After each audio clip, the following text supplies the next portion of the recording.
السلام عليكم ورحمة الله. في عنا قصة جديدة يا جماعة، أتمنى إن شاء الله تعجبكم. بيقول صاحب القصة: اشترينا البيت ده أنا ومراتي من حوالي 5 سنين. بيت كبير، دورين على مساحة واسعة، جنينة أمامية وجنينة خلفية، وقبو واسع فيه مساحة كبيرة. من حوالي شهر اقترحت على مراتي إننا ننظف القبو ونفضيه ونستغل المساحة الكبيرة دي في حاجة لها لازمة، بدل ما هو مقفول نعمله قاعة ألعاب أو حتى سينما صغيرة ونقضي فيها أوقاتنا سوا يعني. نزلنا أنا وهي وبدأنا فعلا ننظفه. نظفنا الأرضية، لكن حيطان القبو كانت متغطية كلها بورق حائط لونه أصفر وقديم وشكله بشع جدا. بصينا لبعض وبعدين بدأنا نشيل الورق من على الجدران، ولقينا باب كان من خشب داخل لجوه زي ما يكون محفور في الحيطة، متغطي تماما بورق الحائط بطريقة خليها مش باين، حتى عقرة الباب متشالة عشان ما تبانش. حسيت بحماس مش طبيعي، خصوصا اني انا اللي اكتشفته. بصيت لمراتي وعلى وشي ابتسامة كبيرة من شدة الحماس. في البداية فكرت ان الباب ده ممر سري بيوصل بين بيتي وبيت الجيران. كنت عاوز اكلم جاري في الموضوع ده، ولو ده فعلا ممر بين البيتين كنت هقفله. مش برتاح لفكرة انه حد يدخل بيتي وانا مش عارف، واعتقد انه ما كانش هيمانع حاجة زي كده. مكان أكرة الباب فيه فتحة، مراتي حاولت تبص منها عشان تشوف ايه اللي ورا الباب ده، بس لما بصت شافت الدنيا ضلمة جدا، والضلمة مسيطرة على الموضوع. فتحت كشاف الموبايل بتاعها ونورت بيه وبصت تاني. رجعت لورا وهي بتقول بقلق انه ده مش ممر سري بين البيتين. صممت اني لازم ابص بنفسي. اللي شفته كان سلم حجري منحوت نازل لتحت. ده مش ممكن يكون ممر خالص، الباب ده وراه سر. جبت الكشاف الكبير وفتحت الباب، بمعنى اصح كسرته، ونزلت اشوف السر ورا الباب ده. ويا ريتني ما نزلت. نزلت السلم ببطء، الهواء كان مكتوم والسلم مش مظبوط. الكشاف بيترعش في ايدي وانا نازل ببطء. السلم ما كانش طويل، وفي اخره وقدام نور الكشاف كان فيه باب تاني قديم ومقفول بسلسلة. مراتي قالت لي انها هتروح لجارنا تشوف في الموضوع ده، ايه لو هو كمان عنده باب سري في القبو بتاعه.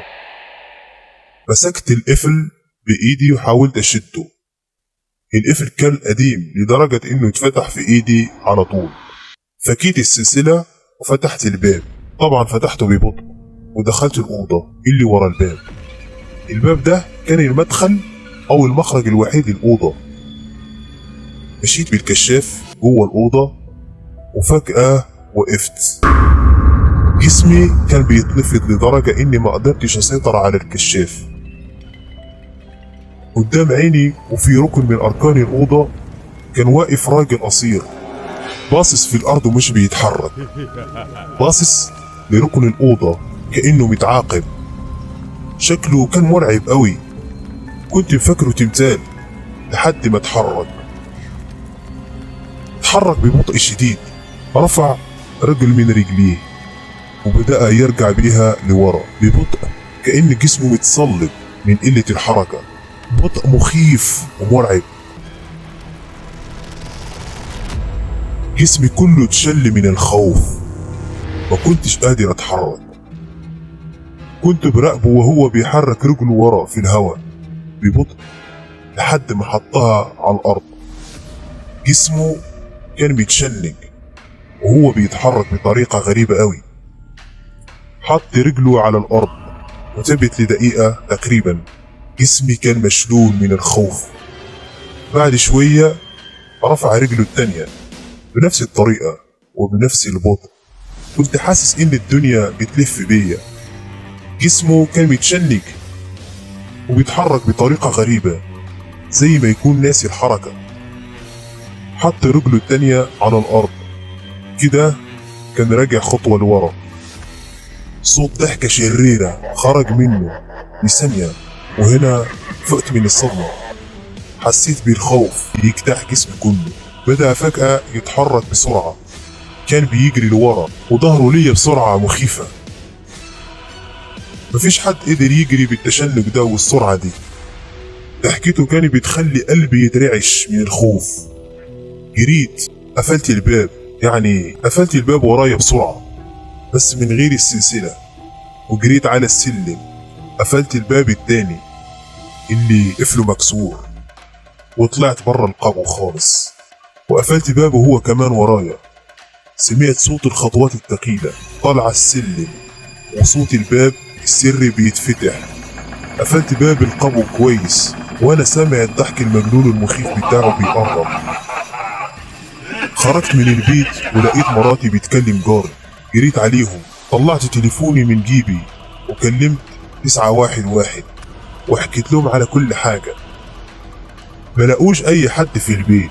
باب القبو كان مكسور وباب البيت الخلفي كان مفتوح.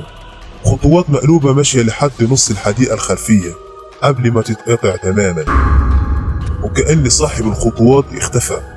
نزلوا الأوضة اللي تحت، لقوا على الباب مكتوب حاجة زي تعاويذ أنا ما كنتش شايفها. جوه الأوضة الحيطان كانت مليانة رموز محفور عليها بلغة لحد دلوقتي ما احناش عارفينها خالص. الشيء اللي جوه ده كان محبوس لسبب، وأنا حررته وأنا خايف جدا. أنا حاسس إنه هيرجع عشاني.